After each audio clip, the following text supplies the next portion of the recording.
The opinions of this podcast are solely those of the creators and do not reflect the opinions of the filmmakers involved. If you are of legal drinking age, feel free to have a drink with us, but please do drink responsibly.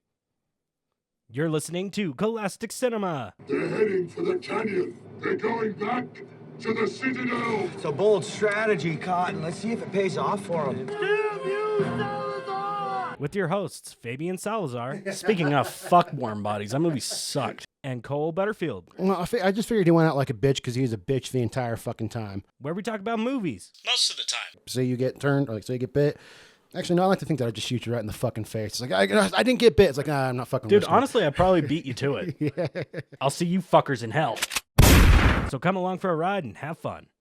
Pull it from the thing. Pull from the thing. The thing, the top thing. The thing, number one thing, things of all time, things, five. These are five things. Five things I hate about you. Five things I hate about you. Is it 10? Oh, it's 10 things with the With Julia Stiles, Joseph Gordon-Levitt, Heath Ledger, and a bunch of other motherfuckers. Those are the ones. Yeah. All right, welcome to Cole-astic Cinema. Hey, Cole-astic. Oh, God. This is too. It's too early for this shit. Welcome to copyrighted the podcast. Welcome to the Scholastic Bookathon. And welcome to Cole-astic Cinema. It is a beautiful October day. We are wrapping up spooky season. It is currently the 28th of the time of recording. And for our little cap on the spooky season this year, we are going to be doing a marathon. Marathon, spooky, terrifying. Just the thought of a marathon, not the actual movie, just the thought of running that much is terrifying. Very terrifying. Jesus. Just the amount of nipple chafing. Yeah, I know. You're going to have to tape up my nipples. I don't want to tape up my nips. No. No, I don't have to shave around where my nips are just so I can band-aid my nips Dude, down. mine's like my actual like nipple, not my areola. Like my nipple like rubs my shirt. Oh yeah, no, my nipple. Like If I think about it, my nipples will chafe. Like they chafe so fucking easy. Yeah, we're lucky we're not on camera now because I'm thinking about it and I am actively bleeding from my nips. Yeah, it's kind of crazy to see. It's just like going, just started. It's going kind of heavy flow. Oh Jesus! Yeah, take a drink and you'll replenish your fluids. Replenish the fluids from the nip bleed. Okay, so yeah, the marathon we chose to do for our little for our little cap on spooky season, we are going to be doing a George A. Romero of the Living Dead marathon. That's right, George R.R. Martin's Living Dead. So we're going to be watching Night of the Living Dead, Dawn of the Dead, Day of the Dead, and Land of the Dead. And I know there's, Diary of the Dead and Day of the Dead remake and Dawn of the Dead. We're just gonna do the original quadrilogy and be done with it. Yeah, we're not going to be doing a diary and survival like the weird found footage things that nobody really counts. Yeah, don't really count those. I mean, George Romero was more of a producer on those than he was a writer director, which count. they were still his projects, but. I don't really count them. It doesn't count. No, as far as I can tell. I have seen none of these movies. They're all amazing in their own way. It was Night of the Living Dead pioneered the zombie genre. It wasn't the first zombie movie, but it is the definitive, completely redefined what we know as zombies because exactly. From what I could tell before this, zombies were like attached to like voodoo, right? And like Haitian culture stuff around that, where it's like those kind of wares, like, and it was kind of like ghouls too, where you never really get the word zombie in Night of the Living Dead. Like they're still kind of like ghouls and stuff. Ghouls, or how it was originally released, was it Night of the Flesh Eaters? Flesh Eaters. Zombie flesh eaters. Which is what we now call zombies. Yeah, he's completely changed what we refer to as zombies. Yeah, for decades. Everything. How we as a, as pop culture sees it, this is the definitive start of how we view zombies. Kill or attack the brain, kill the brain, separate the head from the body dies, and everything. You get bit, you get infected. Yeah. All that's in this. Shuffling. Slow shuffle, slow shuffle zombies, not fast zombies. Those aren't zombies in my opinion. They're infected. Also, in Romero's opinion, they're not. Watched an interview with him. He's like, "Oh yeah, no, fast zombies. Like, how could you run so fast? You're dead. Your ankles would snap." Exactly. When you hit in the spa after you just woke up from the dead. Come on now. So yeah, in my opinion, they're infected, like how Left 4 Dead calls them the infected. They're not zombies. No, zombies. Oh my god, dude, the fucking infected and Left 4 Dead. Or there's a Takes me back. 25, 20, 60, 70, 90, 30, 40, 28 days later. 28 days later. Yeah, with the rage virus, they're infected. They're not zombies. Or with the sadness. Yeah, the sadness. They're infected. They're infected, not And zombies. they still have a lot of brain activity, though it is. A lot of brain activity and brain activity. Yeah, hell yeah. Yeah, brother. Okay. So we're gonna keep this nice and short so we can get to each movie and yeah, because if we In a don't, reasonable amount of time. yeah, if we don't, we'll be done in 48 hours. So, Night of the Living Dead came out in 1968. Nice. It's directed by George A. Romero, written by John A. Russo and George Romero. It stars Dwayne Jones, Judith O'Day. I'll say Judith O'Day. Carl Hardman, Marilyn Eastman, Keith Wayne, Judith Ridley, Kira Schoen, and those are all zombies. Okay. Let's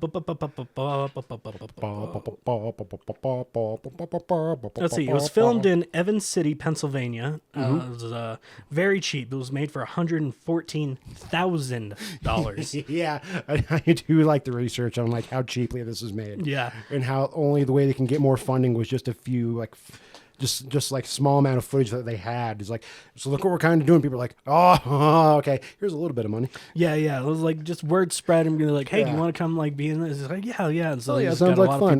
people. We have no idea that this will be such a landmark fucking thing that it is. It grossed back $236,000, so it slightly doubled its budget, which is great. That is mind blowing. This thing is like permeated the zeitgeist, and it barely. It's like that's I mean, how much again did it make back? $236,000. So it didn't even break $250,000. Yeah. Oh my just god. Under. Oh my god. What the fuck was that? Something. Well, all right. Well, fuck it. Anyway, it's probably the deck of cards on my thing. Oh, yep. No, it was. The Joker fell over. Oh, or my phone. Both. My phone falling. Your phone fell over. Which caused Something the Joker to fell. fall Take over. a shot. Take a shot. Okay, so let's see. Things I know off the top of my head about this movie. So this movie was a big pioneer for the civil rights movement, even though George Romero claims he didn't mean it to be. It just kind of ended up being that way because he casted Dwayne Jones as Ben, and who had some hangups about being a lead character as a black person. Was like right because peak civil rights era, but in the end it like worked out amazingly. And George Romero said like, no, this isn't like politically charged or anything. Dwayne Jones was just the best audition. Like he was the best person for the role. Yeah. So, which I guess also falls into the whole civil rights thing. Is like, no, like I didn't care about. He was just the best actor for it. Exactly, and like in that kind of backhanded way, or like I don't know how do you phrase it? Yeah, it's like it didn't mean to be, but again, it like totally was. He didn't make it about race, and it was just ended up being amazing for it. Yeah, well, I think every single one of these has some sort of thing they end up kind of talking about, like some not necessarily politicization, but like just like a issue that it kind of brings to light, while also having the guys of zombies, or whatever they're actually called. Well, it's so much fun to, and this is what like modern zombie movies kind of lack a little bit, in my opinion, which. The way they do it now is kind of fun, like with The Walking Dead and everything, that people are the real monsters, like The Last of Us, The Walking Dead. It's like that's fun. It's a little heavy handed with it though, because like you can still do all that shit with the zombies, like this one's a little bit about like the Vietnam era and like dehumanization of people. Yeah. Dawn of the Dead is kind of like, we're all zombies in a corporate world. Yeah, it's like a more consumerism. Consumerism and being in a mall. Day of the Dead is kind of the same thing with that dehumanization of people and having to go underground and everything. And Land of the Dead is a little bit more of that political too, like the corporate fat cats who own the world are able to live safely while everybody has, which that one fits in pretty well in today's time. And we'll get to that. We'll get to Land of the Dead. We'll get to that. But for right now, we're going to be talking about about civil rights. And who more qualified? Who more qualified than two halfies? Than two products of the Great American Melting Pot, talking about something that happened clear back in '68, right before the world stopped existing for a decade. Yep. Let's see. What else do I know about Night of the Living Dead off the top of my head? This is before we get to like the crazy like makeup, right? Like it's still pretty damn good, but like isn't Day of the Dead's the next one? Dawn of the Dead. Dawn of the Dead's where it's like, dude, fucking... that's when it starts getting really good. But, yeah. This is still a little bit early. I think they had Tom Savini in for special effects. Let me check real quick. Tom Savini. I know for sure he did Dawn and Day of the Dead. Yeah, no, I know. I also know that for sure without even having seen those. That's just how much this, like when it comes to zombie practicals, Tom Savini's like the dude. Yeah, and what's fun is the guy right now, who everybody goes to is for like The Walking Dead is Greg Nicotero, who studied under Tom Savini. Crazy, man. That's fucking crazy. Let's see. Makeup department. Let's see. Bruce Cosby. Oh, special effects. Spilled all over my Let's see. Damn. Saw this juice. No, I think this is well, Tom Savini, I think at this time was still in Vietnam.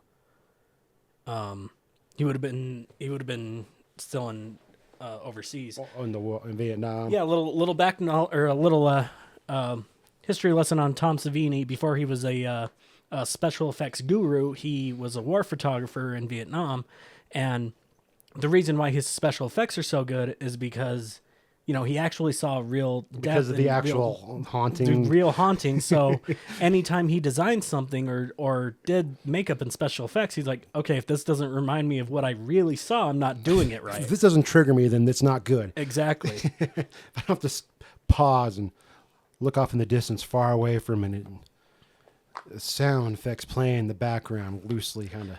Unfortunate Son's kind of, going. Let's see. Another cool thing about Night of the Living Dead I know off the top of my head is this was another one of those movies that was distributed but wasn't owned by George Romero. So yeah, wasn't it like within like the public domain between the two, between him and the writer? Right. So that's why we have so many fucking branches. There's Mo in the background. There's a Mo in the background. Hi, buddy. Take Mo in the background, so go ahead and take your shot. Take another shot for Mo. Then it was pirated in Europe, and then the Italian horror movie Zombie came out as a sequel. But I think it came out before Dawn of the Dead. Yeah. But they couldn't call it, so they called Zombie Flesh Eaters, and it gets really fucking weird. Yeah, because then you also have like which Zombie in and of itself, which isn't a direct sequel, but is a European sequel, which is weird. But it kind of is a sequel. That movie is actually really fun. Yeah. It's nothing like any of the other of the Dead movies, but it's still fun. You got a zombie fighting a shark underwater, which is really fucking cool. Yeah. Yeah, no shit. How is that a fight? I know. Even if you're undead. No, it's wild. It's a fucking shark, all right? I've seen Jaws. I know what happens. You get et. Mm-hmm. Even if you're undead, you get et by that fucking shark.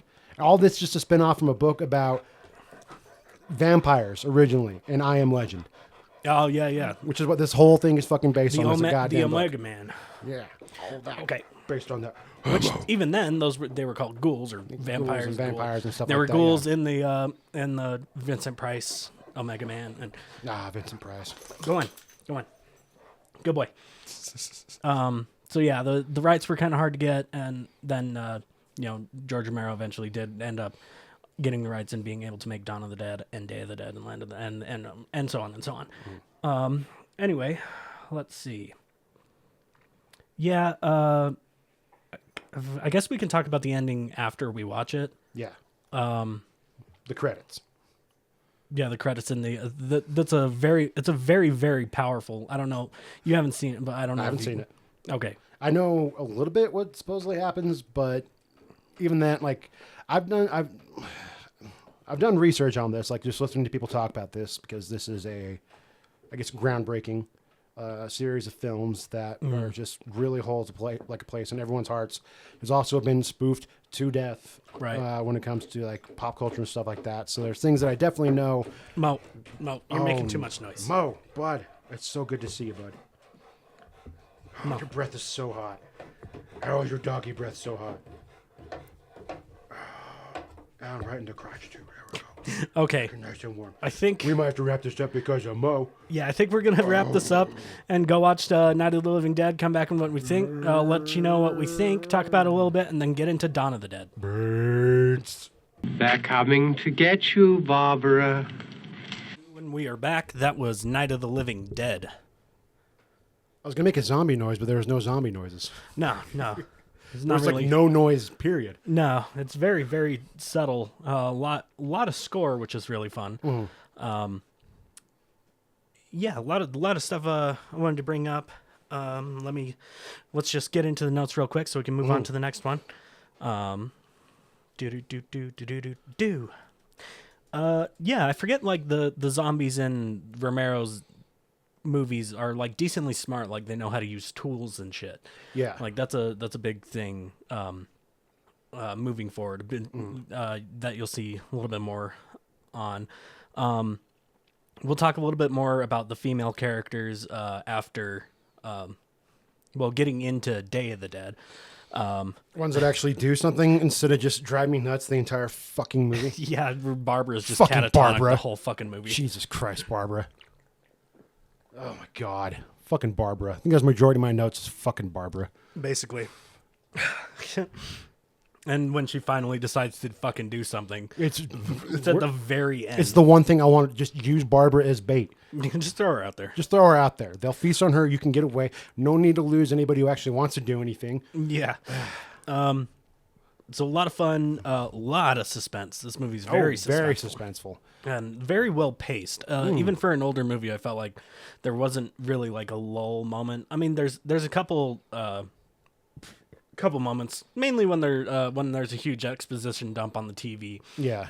Just explaining how the backstory about the zombies, but it kind of makes sense. This is the first time we're ever seeing them. We kind of need that, but not too much of there's usually something happening on screen. A lot more implied violence than stuff we see on screen, which is really cool. Taking hints from Hitchcock, but there is a little bit more violence in that. Like we do see a couple headshots. We do see more just like punches and stuff. And, a lot of punches. A lot of punches. People be getting punched left and right. Like when they're actually like smashing heads and stuff, and when the mom's getting stabbed in the basement. That was fun. That was well done. Yeah. Lots of themes of panic, like a lot of human condition stuff, like making poor choices because you're panicking. Like there's a lot of that, and forming a militia to take matters into your own hands. How that's problematic. A lesson we can learn today. Yeah. They just fucking blow our boy away. Yeah, were you expecting that? Like, did you ruin that for yourself at all? That was the biggest one. I did ruin that for myself, which sucks. But also knowing the time period that we're coming up to when we're really dealing with 1960-12 and 1960-15, that weird interim, like that time where it's like nihilistic endings. Yeah. So I was kind of expecting that a little bit. Like I couldn't imagine a happy ending for this when the story continues on for so many sequels. Yeah, and I didn't want to bring it up if you hadn't. Like I kind of glanced around it in the preamble. I didn't want to talk about it if you didn't know, I unfortunately spoiled it for myself, but it still had some impacts. It's like, it's God such damn a it, fucking man. bummer. Like it's and that's why I love it so much. I love nihilistic endings. Oh yeah, no, but it's such a fucking bummer because of all the effort that he goes through to survive, just but to also get fucking popped. But also, he really just fucks it up right at the very end. If you hear dogs barking and guns going off, stay where you are and just call out for help. Yeah, I'd start talking because they can't talk and he doesn't say anything. But again, in the time period, like if you're a black man in that time period and you have a whole bunch of militia white men shooting their guns and shit, would you want to give yourself away? Or in our time period, you're a black man, lone black man with a gun in a house. Yeah, fucking hell. how the times have changed. Oh man, I'm glad we've progressed so much. So yeah, anything else from your notes that you want to get into? My first question was, is Barbara wearing a wig? But I realized that's just 70s hairstyle, but it looked like she had like some sort of like weird... Yeah, that weird double hair thing going on. It's like, that's not Barbara's real hair. I guess the zombie killed Johnny. Was he supposed to have smacked his head against the gravestone? Yeah, that's kind of implied, like he died when he hits his head on the gravestone. Well, I just figured he went out like a bitch because he was a bitch the entire fucking time. Yeah. Just talking about like, oh, I got to drive 6 hours out to leave this memorial, or because Mom wants it. Maybe we should move Mom out here.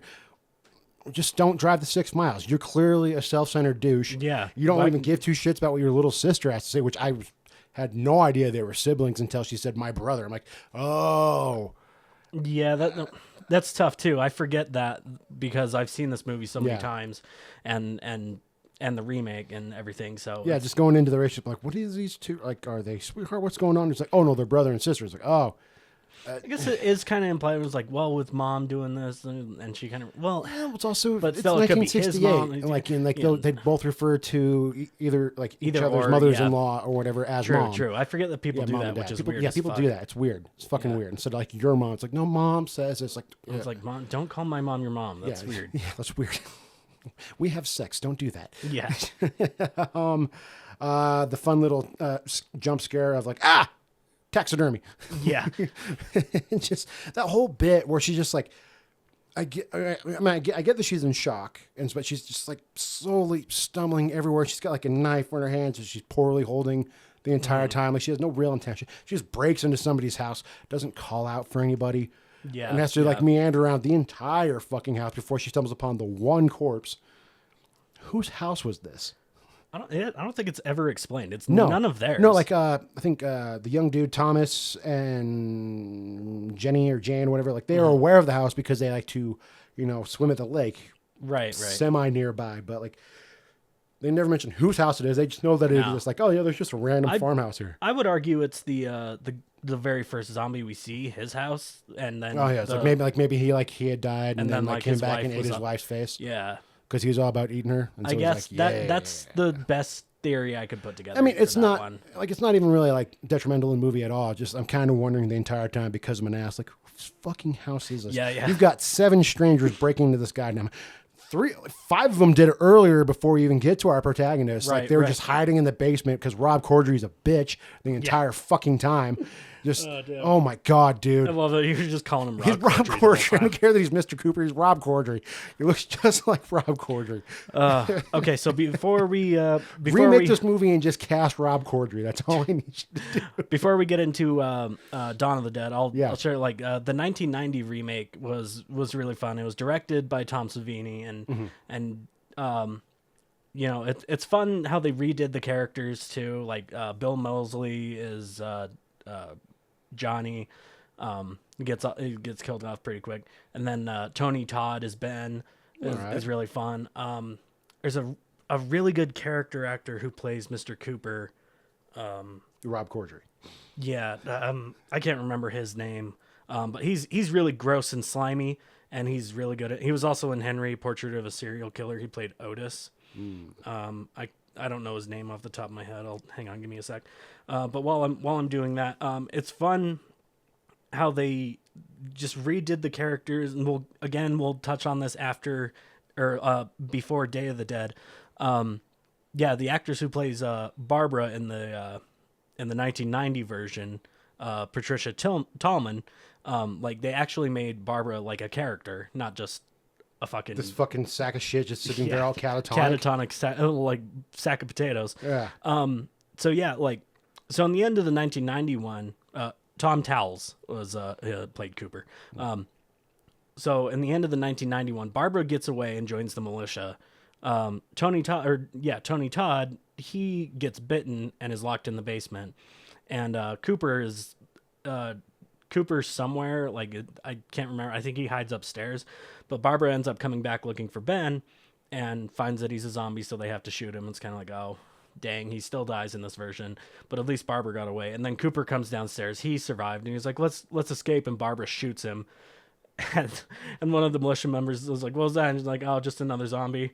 And it's actually kind of like fun for the 1990 Oh, okay. version. All right. That's fun. That's fun. Yeah. But yeah, Tom Savini did that one. And then there's also a Night of the Living Dead 3D with Sid Haig that I haven't seen. Don't know anything about, but Well, all 3D movies are fantastic. Any movie that's 3D in the title is going to blow your fucking mind. Oh yeah, so amazing.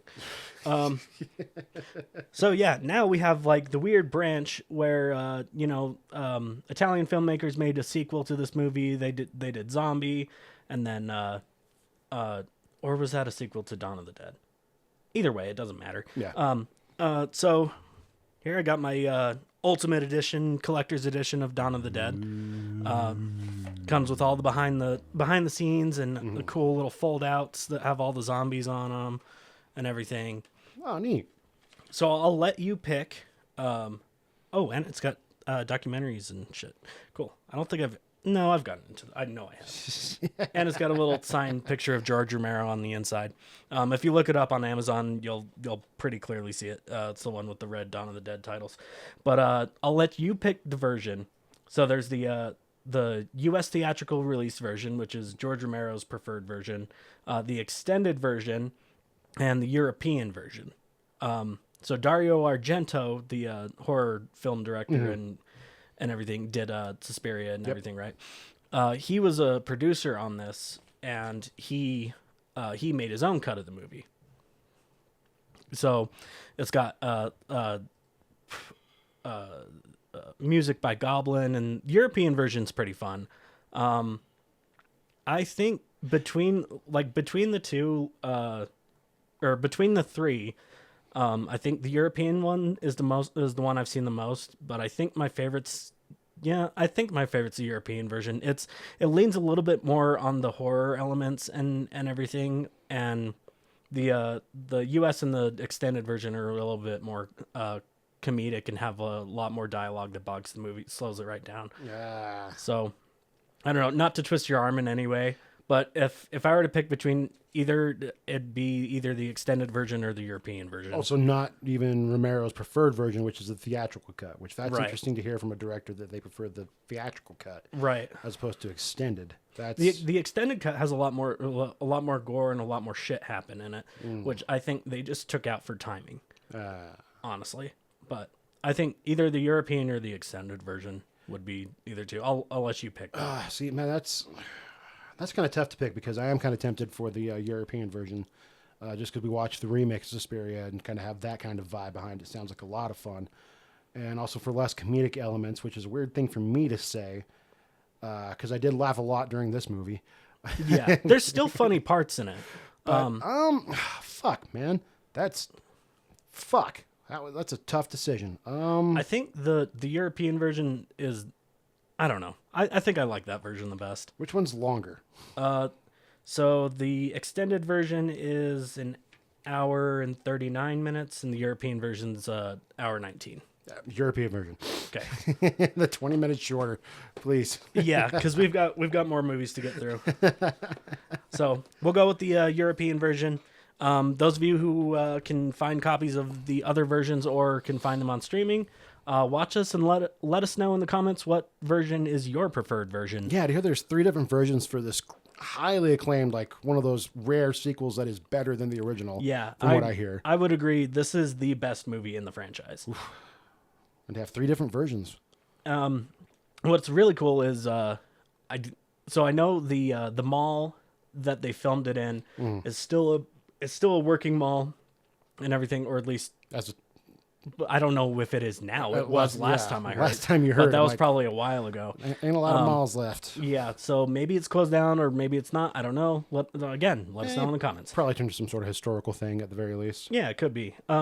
So they would film it at night because the mall would still run in the morning. Yeah, and it's funny. I don't know if this was from a Cinemassacre review or if it actually happened. I think it's more he said it would be funny if it happened.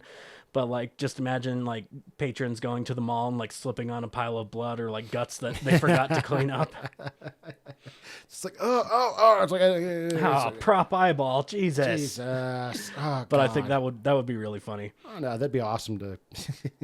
Yeah, so like I went to the mall and I stepped into like one of the brains that was left over from one of those shooting Day of the Dawn of the Dead. Oh my God. I mean, sounds fun, especially holding up in a mall. Man, I remember malls. You remember malls? I remember malls. Oh, malls, such a fixture. And this one is in the 80s? 70s. 70s. When? Wait, so this was 68. Night it was 68. And then wasn't it 10 years later they did it? It was. Or did it take longer than that? I don't think it was exactly 10. Hang on, give me a sec.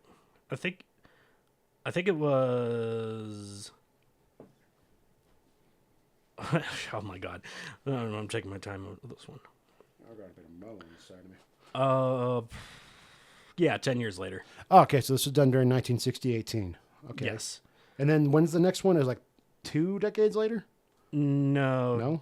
Day of the Dead is 80 something. Oh, and then they waited from 80 something to 2000 and I think 85. Yeah, Day of the Dead is 85, and Land of the Dead is 2004, I believe.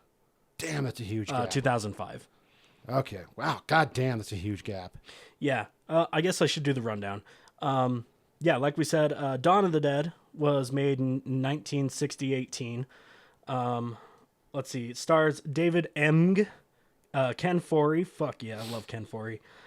Scott H. Reiniger, Galen Ross, David Crawford, David Early, Richard France, Howard Smith, and then Tom Savini's in here too. And you can see him somewhere. Anyway, it was directed by George Romero and written by George Romero. So he didn't have a co-writer on this one. Interesting. I wonder if that plays into it at all. But yeah, it was also produced by Dario Argento.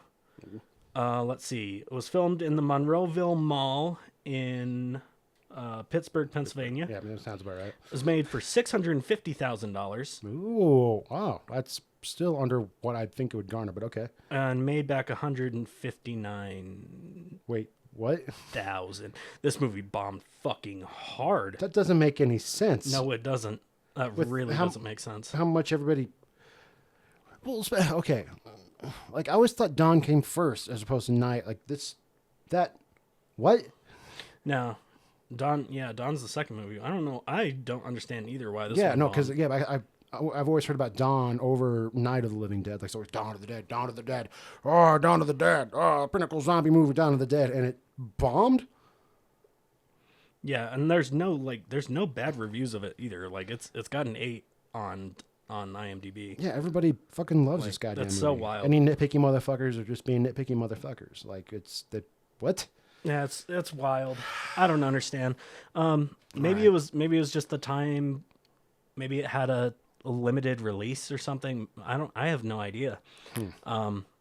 If you know, put it in the comments. Yeah. Yeah. So anyway, we're gonna go watch Dawn of the Dead, and we'll let you know what we think afterwards. Mm-hmm. Granddad was a priest in Trinidad.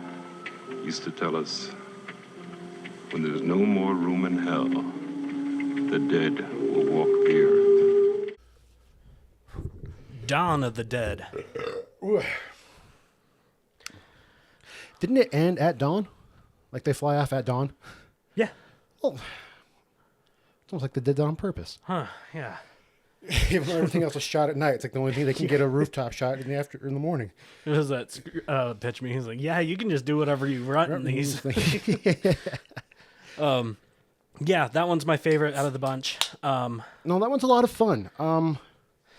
I love just the idea of having a mall to yourself and just like, I know absolutely. like filming was pain in the ass because it was all at nighttime. Yeah. And everybody was tired and grumpy and all that shit. But like just, I mean, it looked like it was so much fun just fucking around at a mall. Also, just perfect vibes for like a zombie movie. Like, oh, we're gonna just do it all early. All right, guys are gonna be fucking tired, like you would normally. Yeah. You're trying to survive, and then I guess just make a little 2-bedroom apartment in the corner of the back rooms or somewhere.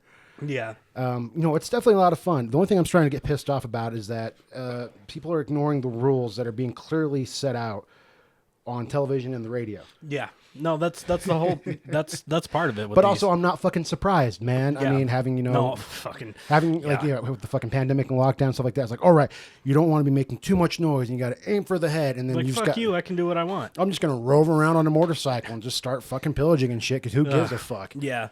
But I like or also just all the fucking rednecks just going around, just like, oh boy, we have a 5 minutes like, bing, bing, ding, ding, ding, ding, ding, ding. yeah.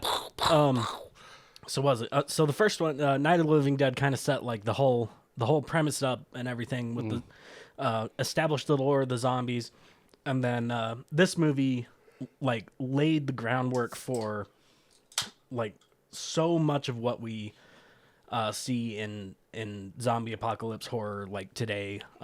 Especially like the setting with in the mall, like being like Dead Rising. There's a whole fucking game. Zombies in a mall. It's so much, yeah.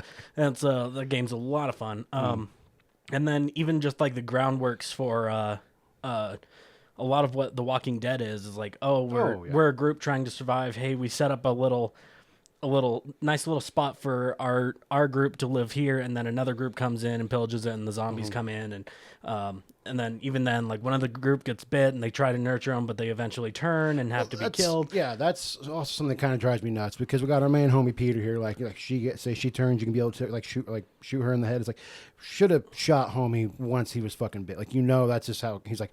Yeah, I've seen most of them last 3 days. Just don't let them last 3 days. They're gonna just shoot him in the fucking head. I mean, it sucks. I mean, that's definitely. I mean, okay, I personally don't know if I'd be able to do that in the apocalypse. Like, buddy gets, like, say you get turned, or like, say you get bit. Actually, no, I like to think that I'd just shoot you right in the fucking face. It's like, I didn't get bit. It's like, nah, I'm not fucking Dude, listening. honestly, I'd probably beat you to it. Yeah. I'd probably be like, oh, I'm bit. See you guys. Yeah, I feel like that'd be, not necessarily the honorable thing, but the right thing to do is like, well, that's 2 bites, one in the fucking leg and one in the arm. Even if I don't turn from the bite, like I'm just a detriment to you guys. I'm using up like valuable medical stuff that you guys can hold on to. Yeah, food, it's like somebody who's actually going to survive something. Yeah. You know you're not going to survive the bite. So yeah, no. So just boom. Yeah. Just like immediately pull out the pistol and do the Will Ferrell from Semi-Pro. I'll see you fuckers in hell. But yeah, that was something that was kind of just didn't drive me nuts, just kind of just pissing me off. But I'm not surprised that people would do what they can to ignore the rules that are being set up and established. And also just like all the weird cut to like, because it's just relative today. People are just like making like, he's like, no, it's not Republican or Democrat, and people trying to make it like a political issue. And blatantly ignoring the doctor that's telling you what's going on. I mean, like, this is what we need to do. You're just doing that because of this reason. No, I'm saying we should nuke all major cities. I don't know about it. It's just like, okay, wait a minute, doc. That's going to cause a completely different that's a whole new problem we got to fucking deal with, bud. I mean, you got to I get it. You only got the one eye, but you got to calm down, bud. Yeah. Fucking looking like James Lipton in an eye patch. But still so much fun. How long were you waiting for Tom Savini to pull up? Pretty much the whole time. And he's like, and then once we got the fucking stupid little mustache, I'm like, God damn it. Dude, he's just like right at the climax. He's just right in the end of the movie. And just cheesy enough, just like, that was a lot of fun. That whole gang part, which is fun, but also like, how the fuck are they surviving when they make that much goddamn noise? It's true. That's just what drives me nuts. It's like you got to be quiet. It's like the quiet. I mean, maybe we just have the gift of so many movies. Yeah. Based off of this, we're like not gonna make a lot of fucking noise. Small. It's kind of the suspension of disbelief with that, but also I can see very much where you're coming from. Like firing up a motorcycle, let alone fucking 20. Yeah, and just to go riding around, it's like, I mean, luckily you're not gonna be chased, but they will follow you because they know where. Well, it's also another problem is that they kind of flock to places where. Like was like comfort zone, like that, the old, which is a super cool concept. Which honestly, we should go to mall. Like if we were to have a zombie apocalypse now, I'd go to a mall. Oh, absolutely, I'd go to a Blockbuster. Yeah, that'd be the safest place. Be good. I mean, there's so many places you can go to keep things fucking safe. Like it would. Damn it! What were my notes? Oh yeah, I have just a couple notes for this one. Yeah. Not a lot of notes. It was a lot of fun. I like the spaghetti blood spray. That's what I'll just. Oh yeah, the super Technicolor. Super Technicolor fucking blood. Fucking love that. So the kids scene when they're fueling up and Ken Furry has to gun down the kids. I don't know if he I know he didn't want to do the scene. I don't know if he refused not to do the scene and had to get coaxed into it. But I know he didn't want to do the scene. And eventually, I think George Romero talked to him, and they realized, like, no, this is like a really powerful scene, and it needs to be in the movie because it shows you just how fucking horrible and bleak the zombie apocalypse actually is. Well, it also shows just how, like, the lengths the character's willing to go to survive. Holy shit balls. God damn it. That'll make you pucker. Yeah. Okay, I don't even need the Red Bull now. I'm wide fucking awake. Okay, my God. Damn it. I need to get like a back weight or like screw that in the back. God damn. Yeah. I'll find like the clasp or something so that doesn't tip over. But yeah, so that was one of mine. I could see being, a little reticent to, on film plug 2 kids, but they're not kids, they're zombies. Yeah. And also, kids are fucking annoying. Just... Yeah. Because the joke I was thinking in my head is like, dude, they weren't even infected. Oh. Yeah, that Simpsons bit. You shot the zombie Flanders. He was a zombie. Let's see. Gravitating. Oh, yeah. So, this one establishes the lore in that, like, they're going to the places that were important to them when they were alive. And I think that sets up a huge thing that people forget. Culminates with a fly guy like making his way all the way upstairs to kind of get back, because that's what was super important to him for the longest time. And like at the very end when she asks what's going on, like Peter already knows. He's like, it's Steven. They're coming up. They're coming up. Like he knows how to get up there. Yeah. And that's a fun full circle moment. Especially because even then, like, neither like Steven nor what's her face were like able to. They wouldn't be able to kill the other. It was very obvious from the very beginning. Yeah, and it's all gonna like fall on Peter's shoulders to keep everyone alive, which makes him like, oh, I'm just gonna kill myself, and you just fly away. It's like, dude, you got to follow the pregnant lady in the helicopter. Yeah, and like also like the most or like a tragic bit is Peter needed Roger for that last battle when the motorcycle gang comes through, because he needed someone level-headed that could has handled and can handle that kind of situation and think. Where Steven, it's also kind of like leans a little consumerism thing, like, no, this is ours, this is ours, this is ours. Yeah, and that plays very well with that. Where zombies just going and consumer. Yeah, it's a huge part of this. But also him just being upset, like they've worked so hard to keep this place, like they've had this for, I'm guessing, months. I mean, she went from not showing to being pregnant as 3 to 4 months. I mean, I'm still surprised she's still pregnant based on how she's chain smoking and drinking all the goddamn time. Not sure what kind of. Welcome to the 1610s. Yeah, welcome to the 1610s, baby. Prenatal cigarettes and alcohol. Yeah. So there was that, and then there was one last bit I was thinking of. Oh yeah. Peter like needing Roger for that whole bit, having another actual squad member to be able to assess the situation properly and defense. So there's that. And then is it weird that I thought there was a little bit of a gay undertone between Peter and Ben? No, Okay. I noticed that a little bit too. Yeah, just because there's like the level of heartbreak. Like they bonded really quick, like super fast over that brief little moment in the very beginning. And yeah, he always seemed very like distanced and pulled away, like didn't seem to have any of that extreme horniness that like the entire biker gang seemed to have. Yeah. He was just like, and it definitely seems like, which that would have been kind of cool to explore, but also there's so much going on right now. You really don't need to throw that in there. Yes. I think it would have been overshadowed. Like you wouldn't have been able to bring the issue up as well as you wanted to. Yeah, you're already talking about how the mindless zombie hordes flock into the malls all the time. Right. Don't worry, George R.R. Martin, they will stop eventually and we'll just stop going there. So what else? And then the very end, last thing I want to talk about is I'm not sure if it's in the original cut, the extended cut. It wasn't in this one, or if it was just an alternate ending or the original ending. But the original, I think it was the original ending. But Peter actually shoots himself and she flies away alone. But I kind of like the ending where he fights back and gets on the helicopter. Yeah. And they're just kind of like, all right, I guess. How much fuel you got left? Let's see how far we can get. All right, let's fucking go. Like, that's... Yeah.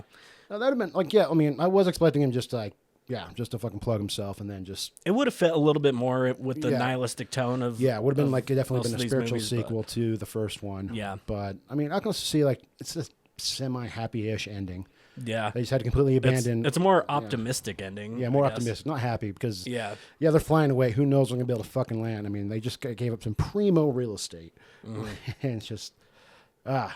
which is but no, it was also fun. Like having the like brief little mall scenes, like you mentioned earlier, like definitely help break up a bit more of the constant just like suspense and dread, which makes sense when it's like a mall and you've got all that free space. When it's confined to a farmhouse, like it's gonna be overnight, and they managed to set things up, which was this one was awesome. I liked it a lot. It was a lot of fun. Yeah. Make was better. Tom Savini was fucking ridiculous. And it's a lot of it was fun. Just god damn it, people, like the rules are being the rules have been established. We know what happens. We know how things are transferred, what to do. Just do. Ah, God, it's fucking frustrating. Yeah. Actually, the actual last point I wanted to talk about, because now now we're moving past this one. So the remake, the Dawn of the Dead 2003, I want to say 2002, 2003. That Zack Snyder did. Say, is that the Snyder one? Yeah, it was Snyder actually a really, really good remake, and George Romero gave it his blessing. Like, I think it's really good. The only thing is, it's more. I think it's playing off of 28 Days Later with the fast zombies and everything. That it plays in a little bit more with that, but it's still fun. Has some really powerful moments, like a zombie baby and everything. I was kind of expecting that to happen. Like I was imagining, like if you're pregnant while there's this zombie thing happening. Yeah. Like I was kind of expecting, as morbid as this is, with how much he's drinking and smoking, a miscarriage, and then giving birth to a zombie fetus. That would. And maybe we shouldn't keep this part in. We should start writing this down. Well, that kind of plays into the remake where this dude and his wife, like, she gets bit, but she's pregnant and she dies and has to give birth as a zombie, and then gives birth to a zombie baby. A daywalker like Blade. And that's the comic book connection. There we go. Yes.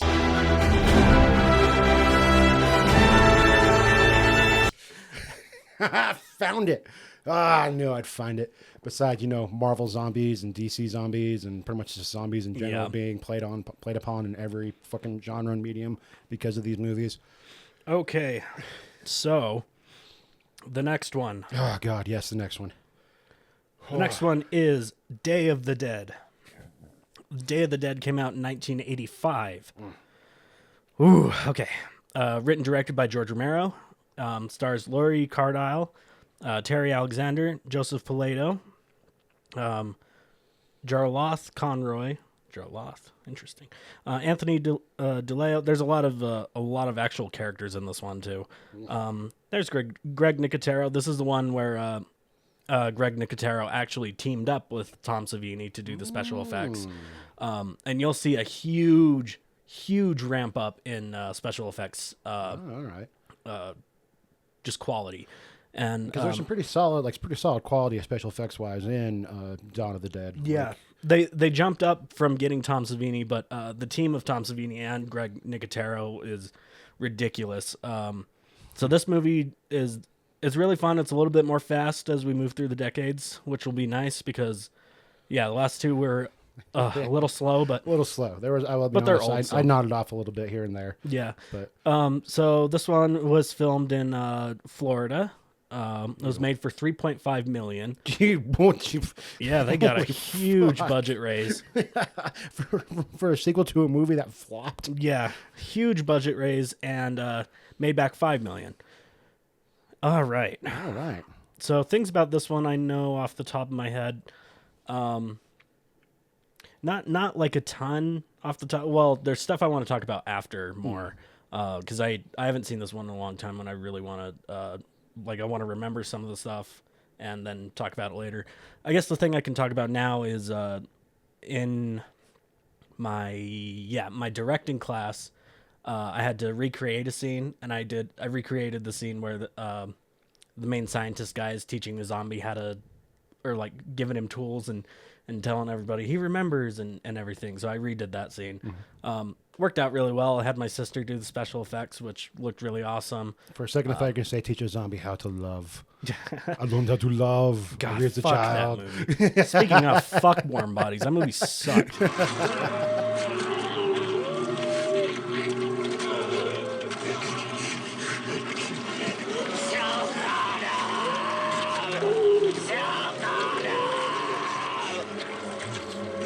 All right, that was Day of the Dead. The day. All right, that movie was a lot of fun. I talked a little bit about it off mic, but I recreated the scene with the main zombie Bub for one of my film classes. But yeah, I thought that one it's a little bit more fun because it's now that we're into the 80s instead of the 1960 10s.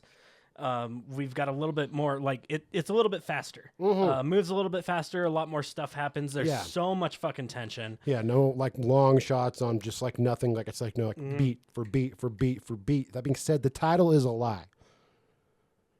She shows us right at the very end. It was at least 4 days of the dead. Oh yeah, at least 4. At least whole days I'm guessing of if we're going off of that.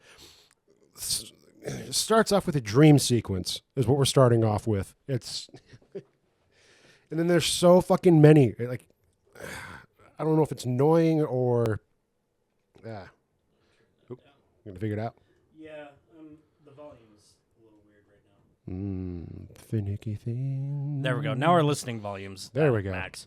Okay. I think that's why I was turning it up so much. But anyway, yeah. So I've got a couple notes for that one. For sure. A lot of themes of letting go, like letting the past go and moving on in this one. Yeah, I mean, with how it starts off, like it's a whole new regime change. The Major Cooper, I think, whatever the fuck his name was, who was in charge, is now passed. After, what were they trying to do? Study the zombies, try to find a cure. No. I mean, like when they're first like flying out, like they're scoping out 100 yards. Like, what are they looking for? Just survivors. Ah. And at this point in the apocalypse, like survivors are either hidden underground or they're all in their own collective camps where they're surviving. Also, so they're not going to come out to just some random colossal asshole just start screaming on a megaphone in the middle of bumfuck nowhere. Yeah. Fucking hate Miguel. Fuck that guy. The character's so frustrating. So fucking stupid. At least he killed himself for a good cause, though. What was the good cause? Really, he took down the rest of the bad guys. Yeah, but did did he know he needed to do that? Because he's been out of his mind the whole fucking movie. No, I mean, I'm sure in his coke-fueled coke-fueled panic-induced brain, he was just like, all right, I'm gonna let the zombies in. But unbeknownst to him, he actually saved our heroes. Yeah, but like he lets himself get eaten. It's like I don't think he. I doubt this man like formulated like because he just wakes up, sneaks the fuck out somehow. No. By any means, he didn't know what. No. He didn't know he rescued and I want no credit given to Miguel. I hate that man so much. Yeah, he sucks. I hate him more than the fucking villain who happens to have an unlimited access to hair gel just to keep that fucking. Oh yeah, his mane just fucking perfect. Dude, he was fucking working that man, dude. Yeah, that was a fly ass man. So let's see. Sorry. Yeah, no, it's sorry. Just how much I fucking hate fucking. Gotta Miguel, keep it nice and nice and tight. I know. Nice and tight for the Miguel marathon. just fucking sucks. Yeah, he's terrible. I don't know why. Oh, just terrible. Well, there was no chemistry between like him and Sarah in the movie, even though it's implied that they're sleeping together. Through a lot of racial stereotypes, it's implied they're fucking sleeping together. But like, there's no chemistry between the two. There's no chemistry between the two. And like not gaslights her, but he. Basically, it says like you're not doing your research is bullshit. Blah blah blah. Well, also like he's like, oh, you think you're stronger than all of us is how he starts off the conversation, and then I find out they're sleeping together. Yeah, it's like this makes no fucking sense, and Miguel just fucking sucks. It's yeah, like, you made me look like an idiot, dude. Yeah, exactly. It's fucking like pushing the blame on someone else. Yeah, it's like you dropped the fucking thing because you are understandably shook. Understood. And that's probably why she doesn't fight back when he smacks her a couple times, because she's like, you know what, you're clearly out of your fucking mind. I'm just gonna sedate you and put you out. Still though, man, should have just gave up on him. I know he ends up saving the day, they could have figured out a way. They could have got things done. They could before he starts letting everything go. Out. Fly Guy fucking just Rambo's this shit. And just like takes out 4 military guys. All he does is fly a fucking plane. Takes 4 of them out. He's fucking badass, dude. He's a helicopter pilot. Yeah. I'd rather follow him a bit more. He seems fascinating as fuck because he's just like has a Jamaican accent, flies airplanes, is in this gay relationship with Mr. Bean. and then just shared a trailer at the far end of the cave where it's just decked out. It is the 80s. It's so, the, you know, hey. they're like, Eh. All right, so what you got in your first notes? I've only got 3 for this one. I mean, just a few because I really was into it. But first one was just like the zombie look upgrade, very noticeable going front. Like it's like damn. Makeup and special effects in this one are top tier. It's fantastic. Team of Greg Nicotero and Tom Savini. When they're both working together, top tier. Oh yeah, top tier makeup effects. But also kind of made you wonder what the fuck happened to all these zombies for all their faces to be fucked up in the variety of ways that they're like. The first one you see, he's got his jaw hanging like clear the fuck off. Oh yeah, and it kind of just. It does make you wonder, and then you see like how Joe Paleto's character dies at the end, getting ripped in half. It's like, oh, that kind of It kind of makes sense. So I'm guessing this just like claw and rip shit So I'm apart. guessing like he got like clawed in the face by a zombie, then somehow just came back. But like a lot of awesome zombie makeup going on. It's so fucking cool. Yeah, dialing in the zombie walk and the zombie shuffle that you're supposed to have, which was kind of like. Yeah, actually having a set choreographer. Yeah, teaching the zombies. Okay, this is actually like general how you should walk. Yeah, you can add little certain things to it, like the guy falling off the elevator. I was like, God damn, dude, fucking sold it. Way to commit to the bit, bud. Yeah. Homie knew the assignment. That's I was hoping for a comedy standpoint that like someone got to fall off the fucking edge. Like, oh my God, it happened. Yeah. Yes. And then also I didn't know, like first viewing, I guess I wasn't as big of a Greg Nicotero fan as I am now. Yeah. But I didn't notice that he plays one of the military guys. Yeah, and he's the one that gets like just shot after the guy gets bit in the throat after fucking Miguel fucks up again. And then he's the head when they uncover. Yeah, they cover. just the head. Just the head that's just working. Yeah, which was fucking dope. perfect. So fucking dope. So much. This movie's just so much fun. Oh yeah, no, this was a lot of fun. My other notes, besides Miguel sucks, which is just being blown away by how often the music doesn't necessarily fit it until towards the end. Like there's a lot of like more like kind of seems like almost happy campier music going on while like they're discussing like military strategy stuff and like hierarchies and what's going on now that fucking homie's taking over and shit. Yeah, and it's like I love that. Yeah.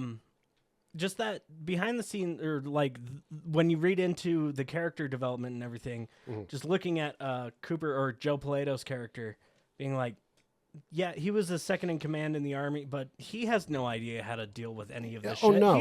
He has no idea how to be a leader. Only from the get-go, you can kind of tell almost what a coward the guy is. So like when he ends up running away and locking everyone behind, it's no surprise because this guy's acting out of like a place of fear. Yeah. Like the guy who was in charge is gone. I'm now in charge. And so much shit's going on. And he has to try and rule through fear. And then at the end, it's all... I just want my hair to look nice. That's all I want.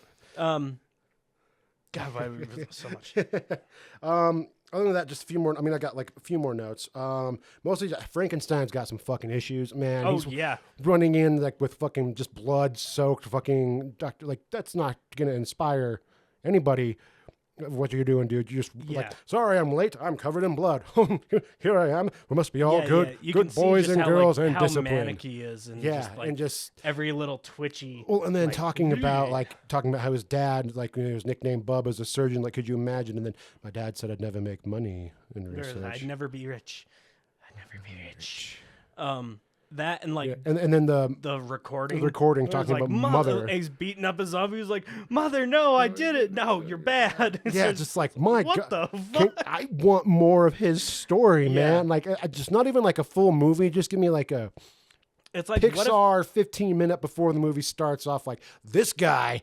Yeah, it's like what if you were locked underground during a zombie apocalypse and your main scientist was fucking Norman Bates. Yeah. He just got like all like, oh my God, dude, the amount of parental issues he has going on and just, still, I mean, it's so good. Like his research, like he was actually making progress with Bub. Like, and this is Bub's movie, dude. Yeah. This brings me to my next point. This movie,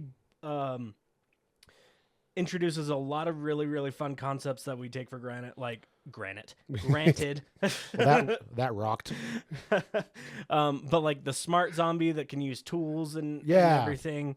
What are some of the other themes? Because I know we explored some of the other themes in Night and Dawn. Oh yeah, well, like especially with the recalling past things, like with Dawn, where I'll go into the no, wait, is Dawn the one with the mall? Yeah. Yeah. I mean, we just watched. We it. just watched it. I mean, man, alcohol's one hell of a drug.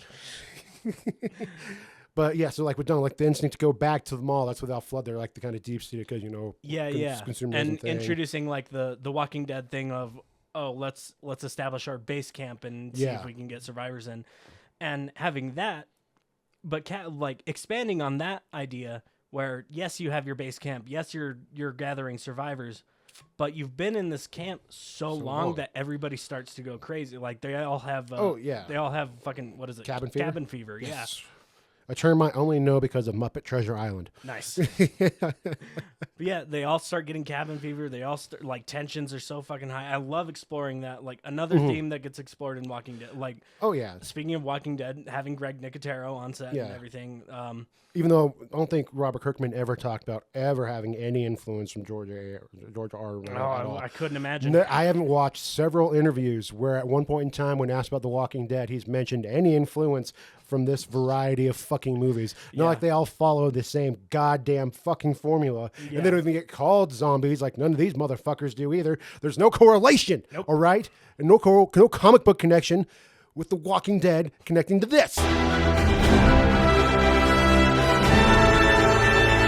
No.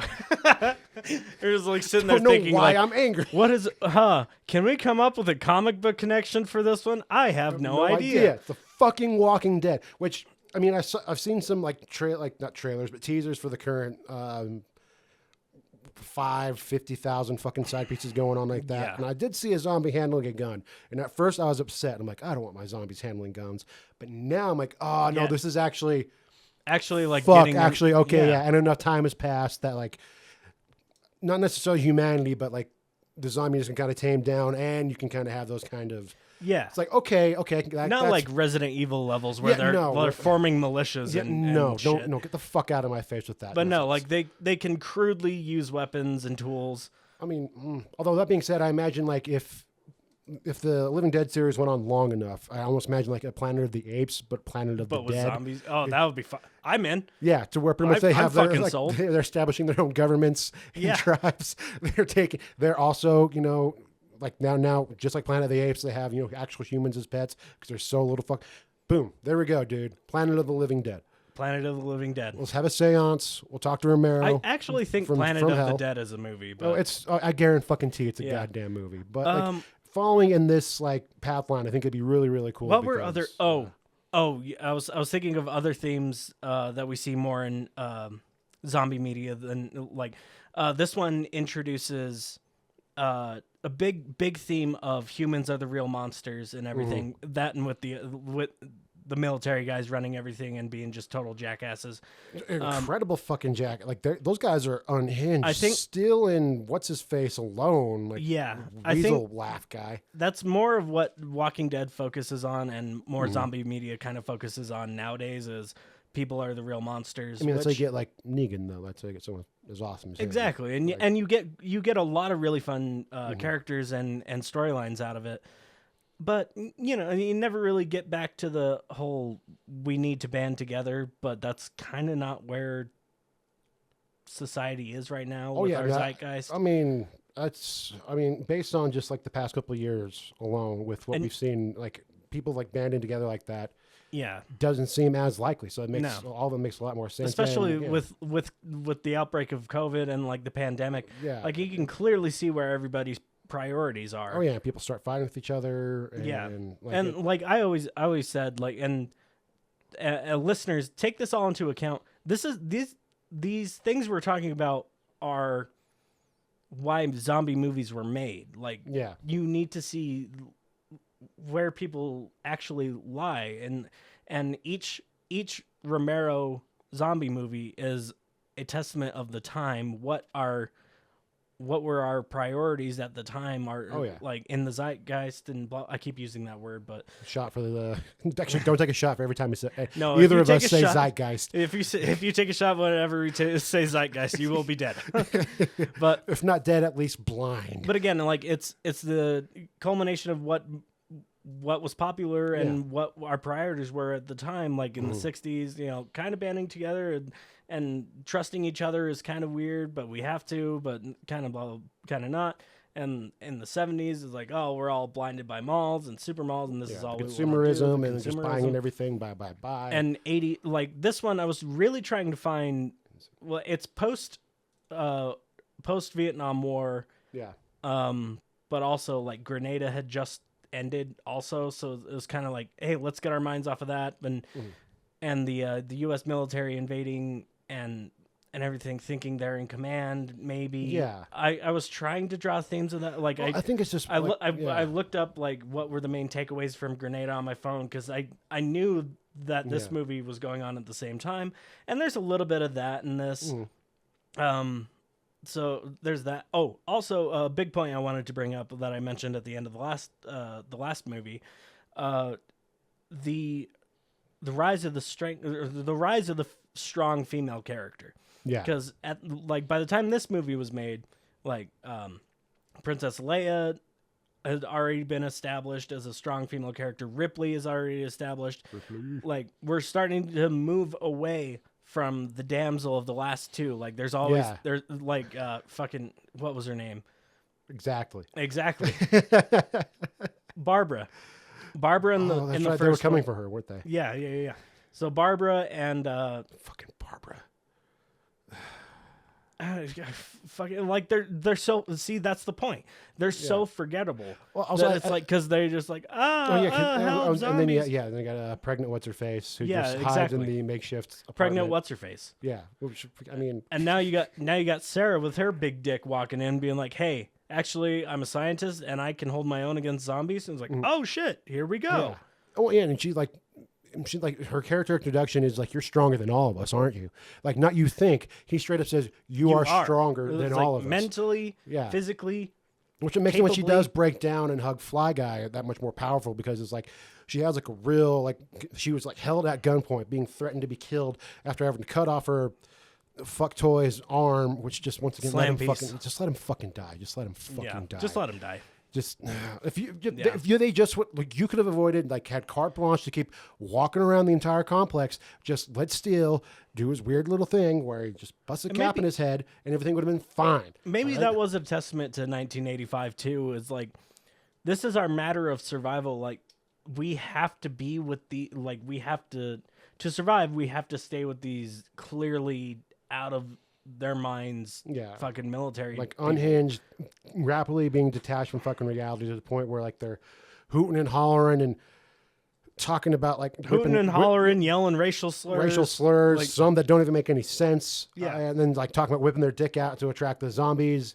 And then sounding like the weasels from Who Framed Roger Rabbit. Yeah, it's like, oh my God, dude. Oh, man. There's always somebody incredibly annoying in all these fucking movies. Every single one of them. Yeah, there's always somebody Every like I single just one of them. fucking hate. Yeah, the weasels. And I'll the call only- them the weasels. yeah, and the the only weasels person- in this one were fucking ridiculously And I'll annoying. give Don its due. I didn't hate a person. I hated that entire fucking gang and found them so fucking annoying. Oh yeah, the Tom Savini's Oh, yeah, gang. especially Tom Savini. Yeah. Just, I'm like, shut, God damn it, get him off the fucking screen. Just go back to his, just do that weird, like, little 2-minute cut you do where you just show zombies noshing on shit in weird fucking angles. Like, it's like, oh, hey, let's give the background players, some of their time, right? Just nosh on some of this weird stuff so we can get that funny moment. And then this one, we're just spitting out the dog tags. Yeah, so good. So, I actually got a couple more points with this one before we get to land. That's right. So let's see. Yeah, the special effects and makeup. I'm pretty sure I already talked about it either during Night or Dawn, but the way you get realistic, practical guts and stuff, you just go to a butcher shop and get real guts. Like, that sounds about right. Yeah, you can go get some sorted offal, get some innards. Go to your local Oscar Mayer, and before they load up into hot dogs, just grab some of that shit. Yeah, exactly. You can go get some guts. Just, it's less expensive to get real guts and I've made this point before. It's less expensive to get real guts and real skeletons for movies than it is to make them to fake them. To fake them. That is, So, I love that. Go to a butcher shop, any butcher shop, and you can get them for free. They have that awesome, like, where everything just falls. Oh, God, Yeah. dude, that was so fucking cool. When the zombie turned and all of his guts fell out. And it's still, oh, dude. So big. That's another big point with this one. So the guts, that being said, they were real in this one, which I think the one scene in Dawn when the dude gets his stomach ripped open, they were real too, but they were in a mall, so it was big, ventilated, conditioned. This set wasn't. Yeah, it wasn't ventilated. Oh. So like, and they have all the stage lights, all of the everything. Oh, no. So it just fucking reeked on set. God, Because dude. the guts were all, one, guts stink, and two, having a bunch of those who don't know in the industry, lights are fucking hot. They will fucking burn you. Which will make guts stink. Yeah, second degree burn you if you touch them without gloves and shit. Oh yeah, dude. That's why grippies always have gloves. And they also do a great job of illuminating stuff. And if you ever find yourself doing an outside performance of Damn Yankees during the shower scene, where you think it'd be funny to wear white boxers with hearts on them, they will shine through that white fabric, and you will be told later that you need to double down on some fabric right there. They're also very, lights. very powerful. So imagine, I don't know, that hallway scene, maybe 5, 6 of those lights just running, cooking the guts. Ugh. Yeah. No, they especially behind the scenes said, like, George Romero, everybody's like, no, it was a living hell doing that scene where Joe Pilato gets ripped in half. Yeah, but it's so iconic, it's so perfect. Oh, the choke on him being his last words. Screaming him, choke on him. That's such a big thing that's ingrained in people's heads from media. And I didn't know what it was until I watched this movie. Like even in shout out Team 4-Star, when the Namekians are ripping apart Lord Guru, he's screaming, choke on him. Yeah. Oh, okay. Yeah. Wow. Okay. Yeah. No, that all makes sense. Fuck yeah, dude. All right. I'm glad this movie fucking permeates that. Yeah. The only other thing that I had a question of, and I know we try to keep this short, but something that was brought to mind, there is a lot of religious iconography and stuff going on, like stuff. Miguel's rubbing the cross, and everything. He does You've have got his Mr. rosary. Bean with his catchphrase, Mary, was it? No, it was Mary. Jesus, Mary, and Joseph. The entire time. Jesus, Mary, and Joseph. During the apocalypse, and I also posit this question to the listener. and the Jamaican pilot, like he's saying this is a curse from does God do for us trying to find out what his shit's about. Right. So a lot of religious people. My question for you and Interesting for the poll. audience I hadn't thought is, about that. Do you think there could still be religion in this scenario where the dead are rising? Which they said in the previous movie, When there's no more room in hell, the dead will walk the earth again. So can you hold on to your belief? I think when this is like literally like, because if you do believe like the dead will rise again, it's covered in the Bible, and so like the dead will rise again, the waging of good versus evil, but people are going to be raptured, like the believers will be raptured. So, but how many of us are without sin though? Exactly. Like to the point where if people did get raptured, like would you even notice? No, probably not. Probably not. I probably just want to be like, oh, what the fuck happened? You know what? He was a good guy, but he got raptured. It was he was a solid. I think at that point, either he got eaten by zombies or he got raptured. Yeah, well, you have to wonder yourself, like if you are religious and this is the dead rising and you are just left fighting it, then you're clearly are not as devout as you thought you were. Yeah. I mean, it would either mean like, well, yeah, you didn't get raptured, so it would either mean you completely lose faith, or you double down. Like I'm gonna make up for it, like because God, please take me. I will continue.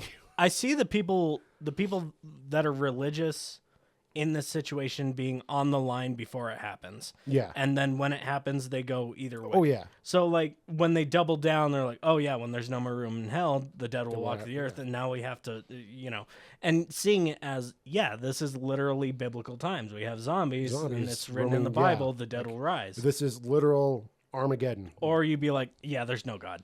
He was like, oh man. You see a zombie eating a baby. And you're like, there is no God. I think that might be my intro. It just, no, God. Okay, I'm going to smoke this cigarette, drink this beer. At that point, you might as well, right? Might as well, I guess. Like, I mean, fucking end of times. as long as you have them, which, that's Oh, duh. That actually brings me to like the Simpsons movie bit when they bring the dome and the church and the bar, like the people walk out and they both switch places. Exactly, because it's the fucking apocalypse. Yeah. So good. So time. All right. Last thing. So we were talking about themes of letting go of the past. Mm-hmm. And to this, like, okay, so letting go. Joe Pilato, we already talked about. Let's see, Let the past die. Talked about Joe Pilato. If you have to. Kill if you have to. Even to the point where at the end of the movie, because you think, I thought more like the Jamaican pilot, how he is the gun he stole from Joe Pilato is out of bullets, so he just tosses it. It's like, well, that's a gun, you can get more ammo. But no, you think about it symbolically, being like, no, this is Joe Pilato's character. This is the base. Yeah. We're letting this go. We're moving on. And also, that is just an unwieldy gun for him to try to do two of those. My God, dude. Those two fucking 44s. Yeah, it's like, my God, man, calm down. But hey, I mean... Clint Eastwood could do it. I mean, while still chewing on a hot dog. Yeah. And causing He's got the hot dog in his mouth and dual... Got fucking guns akimbo, bro. But no, there's a lot of... I do like how they talk about just retiring just to the sand and the beach and just enjoy the end of times. And then they find themselves on Zihuatanejo, and I'm sure that Shawshank's going to show up later. Exactly. Yeah. And it all comes full circle. It all comes full circle. But yeah, even that, talking about that, the pilot being like, what's your research going to do so we can come back and find it later for something? No, it doesn't matter. No, it doesn't matter. Leave it here. Let it die here, so no one has to come back, dig up all this stuff, and find out what we've done here. And just let it go. I'm gonna go fuck Mr. Bean. Yeah, and Joe Pilato not being able to let go of the past of the military and not being able to see work for the greater good. No, he's like, I'm in command because my commanding officer's dead. No, I'm in command. Even though he has no idea how to be in command. And we're gonna leave. And nobody can tell him otherwise because he's officially in command. Even then, not that official. Like his homies do not respect him at all. No. Like he says, like he snaps and then fucking still just throws a can. I'm pretty sure if any other like military personnel up that higher up would reprimand somebody having that kind of an outburst when they're trying to give a direct order. Oh yeah. So you can see how far everything's fallen apart. Oh yeah, which is super fucking cool. It's really fun at this point. And then the next movie, which we'll get into right now. Oh yeah. The next movie is even further in the future. The distant future. And this movie, we'll talk about the themes after we watch it. So the next one and the last one we're going to be covering because Diary of the Dead and whatever of the Dead, Survival of the Dead, I don't really care for. These are the four that really matter in the zombie genre. The last movie in this long ass marathon is Land of the Dead. I feel like Twilight was there, or Dusk of the Dead. Nah, because you go night, dawn, day, land. Yeah. Land. Like it's like if you're thinking about it in one day, now it's the entire land. Yeah. It's the night, it's the dawn, it's the day. No, it's the land. Well, you forgot Sean. You got the Sean. You also, but just to go to land, I feel like you could have done the. Well, it's yeah. Anyway, Land of the Dead was made in 2005, written and directed by George A. Romero. Stars John Leguizamo. Hell yeah. Ozzy Argento, Simon Baker, who you know from The Mentalist. The Mentalist. Dennis Over the Top fucking Hopper. Let's go, motherfucking King Koopa. Robert Joy. My guy, Eugene Clark, who I have my autographed Big Daddy photo from that we got at FanX. Hell yeah. let's see, Joanne Boland, Tony Napo, Jennifer Baxter, and the rest are day players. Anyway, this movie was made for a whopping $15 million. What year? 2005. So it was made for $15 million, and it grossed $47 million back. Ah, nice. Yeah. That being, like, the last one he did was 20 years before this one. So, wow. Yeah, it took him 20 years to get Land of the Dead made. It was filmed in Ontario. So, yeah, cheap. Pittsburgh. Yeah, it was filmed in cheap locations, which is fine if you're working with that kind of budget. And yeah, was there anything in my preambles that I missed? I think I got them all. Oh, so in this movie, let's see. I had something. Oh, yeah. So behind the scenes, fun fact: Shaun of the Dead wasn't made by George Romero. Yeah, it was made by Edgar Wright and the homies Simon Pegg and Nick Frost. But George Romero saw it and loved it so much that he loved it so much that he invited Simon Pegg and Edgar Wright to be zombies in this movie. Hell yeah! And I'll point them out when they're there. But like zombies at this point in the timeline are a commodity. Like they're just a part of the world now. Yeah. And it's kind of like the difference between Jurassic Park and Jurassic World. Like Jurassic Park is Dawn of the Dead, and this movie is Jurassic World. So dinosaurs exist, blah blah blah. Everybody's bored of them. Zombies exist, whatever. Who gives a shit? Yeah, I guess we got fucking. So we got to deal with that. So we're taking into the account that the Walking Dead, like the biggest thing, like the camps, the living camps, like Alexandria. Think about Alexandria. If everybody could work together and they built like an entire superstructure city, and the walls big enough to where they can keep zombies out, and so life just goes on, but again, damn it, I don't want to talk about the themes. Yeah, no, okay, no, don't spoil it because that's. But that's essentially it. Okay. The survival camps, the survival cities where the zombies couldn't break through. They actually worked together to build their cities. They're safe essentially from the zombie apocalypse, and the rest of the world there's just zombies out there, and nobody gives a fuck anymore. Yeah, it's like no, we've got our spot right here. Fuck everybody else. Right. Oh, okay. Let's go fucking watch it then, man. Fucking all right, jazz. I think it's about time. Yeah, we're half an hour, so. Oh yeah, this is gonna be a long ass episode, guys. Yep. If you didn't see the word marathon in there and think, well, they're gonna talk for a while, that's on fucking you. So yeah, that is on you. Figure it out, bud. All right, sweet. We're going to go watch Land of the Dead, and we will let you know what we think. Oh, with the 20 grand you owe me from last night and the money from all the other nights together, I got enough for my own place.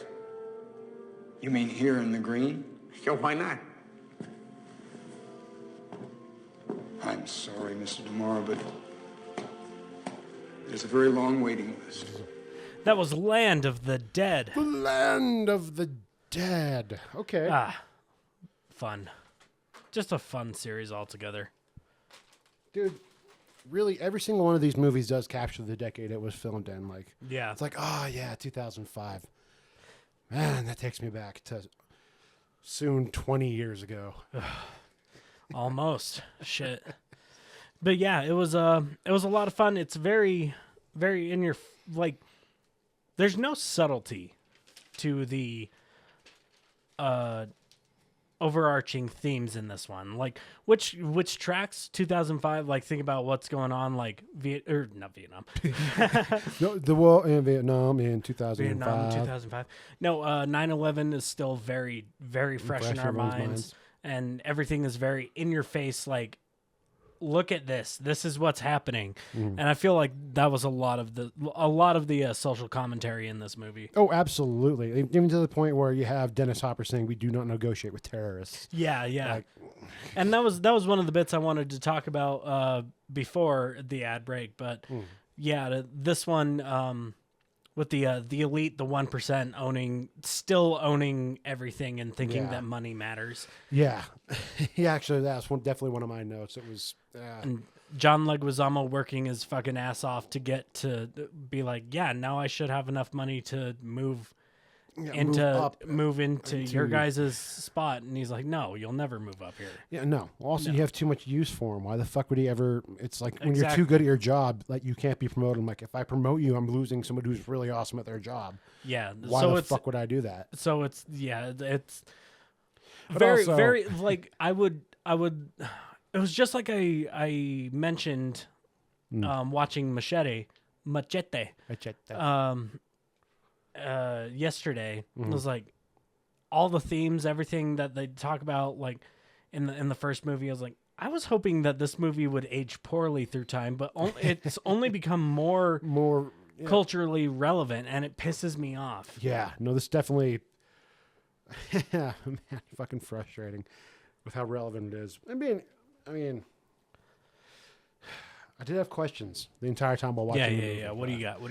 First one, major plot hole, fashion updates, because I don't know what the timeline is for the Living Dead franchise, but you got people like in at the time modern 2005 clothing, but this movie dates all the way back to 68. So I can turn you up a little bit. Yeah, I'm mostly just curious about the actual, just like what is the timeline itself, because, well, especially like when Mentalist says like, yeah, I used to be this way until everything changed. So it sounds like this is a relatively new development, but if we go back to Day of the Dead, they took time, like it's been going on for a while to the point where like, yeah, like cities have been established. Everyone knows like there's, I would say they're not canonical to each other. Is it more of like an anthology? Like it's more of a little bit. It's more of what the zombies represent in the time. I'd take it more like that. I don't think that they're all in the same timeline. It's more of, which is fun. It is a fun discussion to have.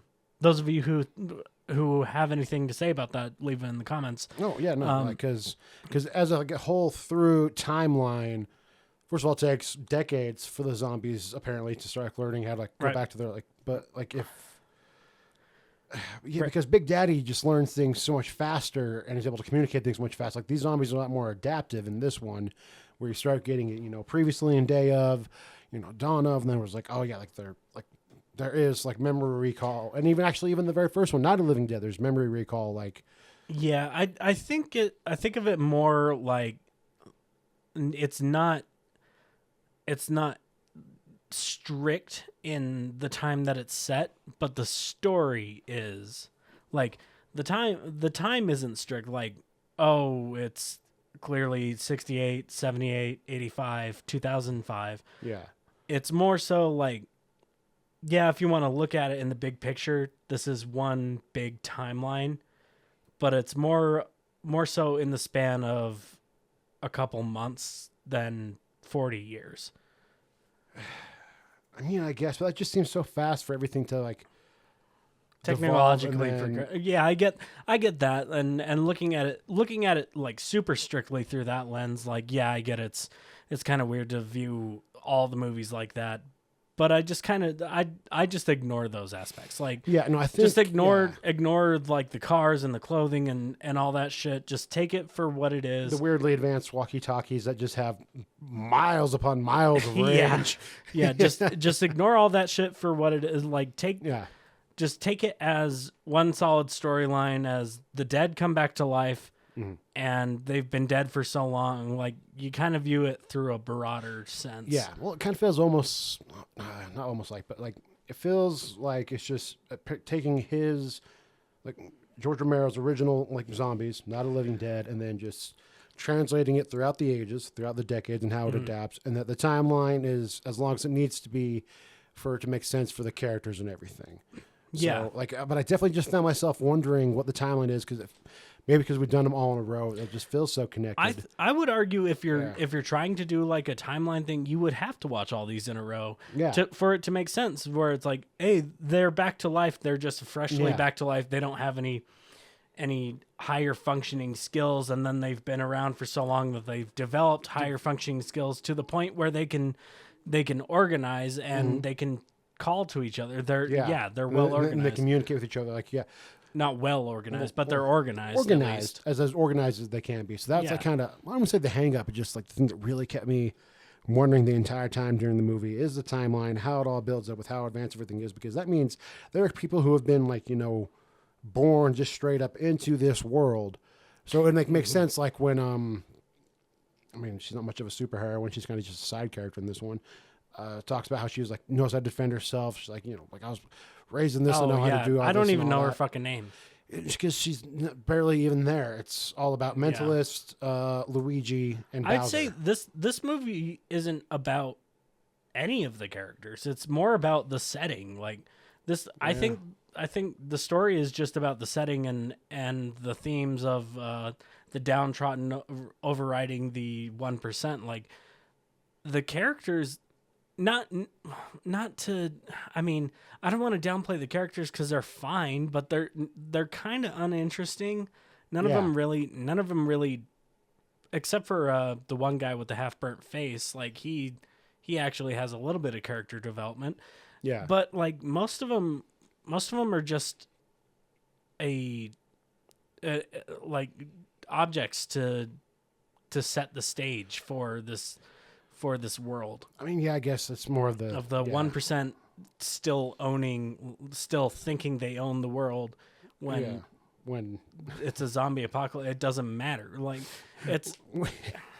But also how you can think you own the world and piss somebody off so bad they're like, hey, no, I just got bit. We're not like a bitch way for Leguizamo to go out though. That really sucks. Just like he loses a fucking pinky and he's like, oh, I guess now I'm dead. He's still got his though. I know, which is awesome. He's able to hold, which, I mean, I guess tying into that because he actually had the full function to like walks, like he knew exactly where to go. So he had that like memory recall. He knew where to go. His hate was so strong. Yeah, it persevered through death, just like how Stephen King in the previous one. What was it in the last movie, Day of the Dead, that the pilot said? I was like something about the zombies. Like what do you remember? Or is like talking to God and being like, what are the zombies? Is like that's what like our hate or something. Yeah, there was a line like that. When something like regarding the hate of humanity. But that kind of flows through a little bit with that. I mean, it's that driving him, and then also driving like Big Daddy and all them to go and just, which Big Daddy weirdly knows exactly who to fucking take out for the brief little massacre of his town. He's like, no, we've got to go for Bowser. Bowser is there. He's dressed like Donald Trump, and we're here to fucking take him down, man. And I'm gonna look at a rolling bottle of oil and figure out, I know how to fucking do that because I was a fucking. Yeah. He's up there with Bub in the higher brain function. Like somehow his brain is alive enough to know to have the functionality to know and how to do all that stuff. So it's fun bringing back the smart zombies and like. His ability, like even right off the get go from the beginning of the movie, he's the one coordinating the rest of the horde. Like feeling empathy for. Also, one thing that that pisses me off is Walking Dead calls them herds. No, they're hordes. A herd of walkers. They call them herds. Herds. That is way too docile of a name. No, it's a horde. It's a horde. Yeah. It's a horde of zombies. It's a horde of zombies. Herd of cows, it's a murder of crows, it's a gaggle of geese, and it's a fucking a cornucopia of Namekians and a sleuth of bears. Fun fact. Oh, nice. Yeah. Octopodes nuts. Octopodes nuts. But also, speaking of Big Daddy, he is Caesar, dude. He's the one leading everybody, getting all this shit done, takes them all back. I wondered if at any point in time you wondered why I wanted his autograph. Oh, I didn't wonder. I was just too busy trying not to freak out because there's like all these like strong, strange smells and people around me and sensory overload and just the anxiety kicking in. I'm like, I gotta get the fuck out of here. Yeah, but no, he is Caesar. Great. Like, pretty much just this is the movie that leads to Planet of the Living Dead. Yeah, for sure. And I'm sure if Romero was alive today, God rest his soul, he would do a Planet of the Living Dead. I mean, he had another movie that he was supposedly working on and stuff like that, but like, I really hope they don't actually try to do anything with it. I really leave it alone. Just leave it alone. Leave it alone. Leave his property alone. Let him rest in peace. Leave George R. Romero alone. The only thing you're gonna do digging up his old works and having somebody else come in and finish it is you're just gonna defile his grave. Yeah, no, it's just let it rest. Yeah, you can't. And for the most part, we have. Oh yeah, like Greg Nicotero has been doing a lot of amazing work with The Walking Dead, and The Walking Dead has been basically taking up the mantle for the zombie everything. Oh yeah. That being said, so with this one, Greg Nicotero took up full responsibility for practical special effects and makeup. One thing that does bug me is there's a lot more CGI makeup and stuff in this, or a lot of early 2000s CGI in this one than I care to admit, and it kind of is like, for the time it probably looked fine in theaters, but again at the home market it's not going to look that great. Yeah. But what was practical was amazing. And then Tom Savini's character coming back. Oh my god! Oh my god! That was... So that's another fun through line. Like, well, if you take it as the whole entire timeline, timeline, then yes, like his zombie would obviously come back in some to form. life and still be alive at some point. So. Seeing him come back and chopping people up with his machete as a zombie was absolutely amazing. Oh yeah, it was fucking dope. That's why I feel like there's an actual through line for all of this. So it also just makes me wonder, because when they go like out for supplies, things have an expiration date. Alcohol has an expiration date. Canned goods have an expiration date. Even though they last for a while, they still have an expiration date, but they're gonna last longer than almost. But also based on how that liquor store was set up, nobody had raided that, so this must be a fresh apocalypse, because it would not look that goddamn That also nice. tracks. Yeah, that tracks very well. Yeah. And I agree. I would vote that this is all one story. Yeah. Ignore the subtle differences in clothing and all that shit, but and cars and how everything's set up. But if you take this as one story, the dead come back to life, and this is what happens. Maybe over the course of, I don't know, a year and a half. Well, The Walking Dead is set in a year and a half, so True. like maybe that's the same universe. Who knows? Either way, though, it's fucking awesome. That was so much fun.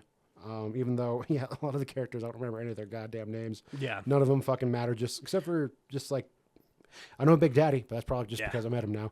Yeah. But it was a very fun marathon. Mm-hmm. I think it was very worth doing. Go watch the movies if you haven't seen them. There's two more in the series that I don't really. They're done like found footage, right? Like it's. I know Diary is. Survival. I don't think Survival is, but it's like that. It's like a 2010s Netflix movie in quality. So like if you look at it, it's like I don't think that's how we wanted to leave it.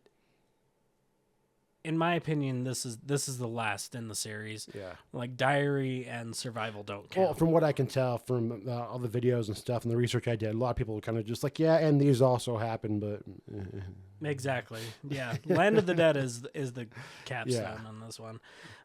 So yeah, go watch Night of the Living Dead, Dawn of the Dead, Day of the Dead, and Land of the Dead. All of them. Take yourself on a fucking time journey, man, because each and every one of these movies, it's like capturing a moment of time. It's exactly from the time that it is.